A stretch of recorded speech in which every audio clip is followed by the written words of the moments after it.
வணக்கம், அனைவருக்கும் வணக்கம். எல்லாரும் நல்லா இருக்கீங்களா? நான் ஏஎல்பி அஸ்ட்ராலஜர் கவிதா ஓம்குமார். இன்னைக்கு ஒரு ஆய்வு பார்க்க போகிறோம்.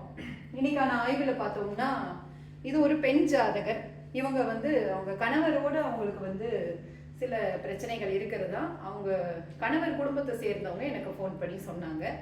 அதாவது அந்த பெண்ணுடைய நடவடிக்கைகள், அதாவது எப்படின்னா அவங்க கொஞ்சம் சோம்பேறியா இருக்கிற மாதிரி சொன்னாங்க.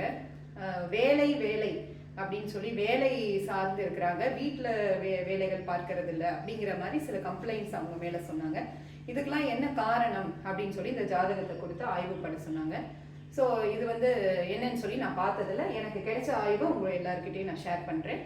இப்போ இந்த ஜாதகர் ஏஎல்பி, இந்த பெண்ணோட பிறப்பு லக்னம் மேஷ லக்னம். ஓகே, இப்போ இந்த ஜாதகருடைய இப்போ நடப்பு ஏஎல்பி கடகம். இப்போ அந்த கடகத்துக்கான அதிபதி சந்திர பகவான் எங்க உட்கார்ந்துருக்காங்க? 4ஆம் பாவத்துல. 1 2 3 4 4ல இருக்காங்க. எங்க இருக்காங்க? 4ஆம் பாவத்துல இருக்காங்க. 4னா என்னன்னா ரொம்ப ஒரு கம்ஃபர்டபுளா இருக்கிறது, கொஞ்சம் ஒரு சொகுசா இருக்கணும்னு நினைக்கிறது. அப்ப ஜாதகர் இப்ப எப்படி இருப்பாருன்னா, கம்ஃபர்டபுளா இருக்கணும், நல்லா ஒரு உட்கார்ந்த இடத்துல எல்லாமே கிடைக்கணும் அப்படிங்கிற மனநிலை ஜாதகருக்கு இருக்குமா அப்படின்னா ஆமா இருக்கும். சந்தோஷமா இருக்காரா? அவரும் அவரை பொறுத்த வரைக்கும் அவர் சந்தோஷமா இருக்காரான்னு சொல்லி பார்த்தா ஆமா, ஜாதகர் ரொம்ப சந்தோஷமா இருக்காங்க. சரிங்களா? சோ சந்திர பகவான் இங்க இருக்காங்க. ஓகே, இப்ப இவங்க சொன்னது என்னது? அவர் வேலை வேலைன்னு சொல்லி வேலையை நோக்கியே போறாங்க, குடும்பம் சார்ந்த விஷயங்கள்ல கவனம் கம்மியா இருக்குன்னு சொல்லி சொன்னாங்க. இப்ப வேலை அப்படின்னு பாக்குறப்ப ஏஎல்பிக்கு 10ஆம் பாவம். இப்ப அது பாக்குறப்போ இங்க வருது, அதாவது மேஷத்துல வருது. இப்ப இந்த மேஷத்துக்கான அதிபதி செவ்வாய் எங்க இருக்காங்கன்னா 7ஆம் பாவத்துல இருக்காங்க. அப்ப ஜாதகருடைய வேலை எப்படி இருக்கு? அவங்க 7ஆம் பாவம்ங்கிறது அவங்க கணவர்னு நம்ம எடுத்துக்கலாம்.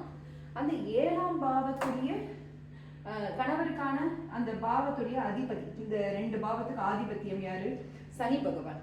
அவர் எங்க இருக்காரு? அவர் இங்க தனுசு லக்னத்துல இருக்காங்க.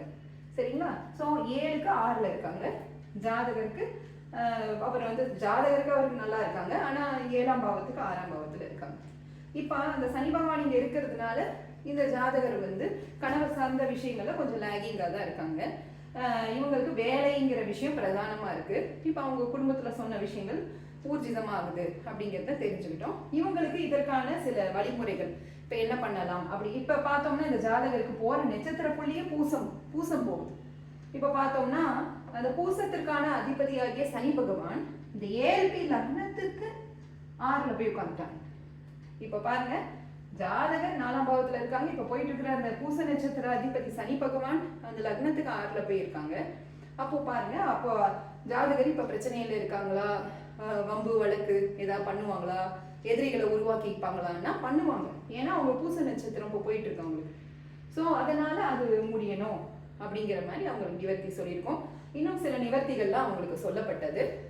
இந்த ஜாதகத்தை ஏன் ஆய்வு பண்றோம்னா, அந்த நட்சத்திர புள்ளி வரப்ப அது எவ்வளவு ஸ்ட்ராங்கா அது வேலை பார்க்குது, அவங்க சொன்ன அந்த காரணங்களும் இங்க ஏஎல்பியும் எப்படி மேட்ச் ஆகுது அப்படிங்கிறத உங்களோட பகிர்ந்துக்கிறதுக்காக தான் இந்த ஜாதக ஆய்வுன்னு நம்ம எடுத்துக்கிட்டோம்.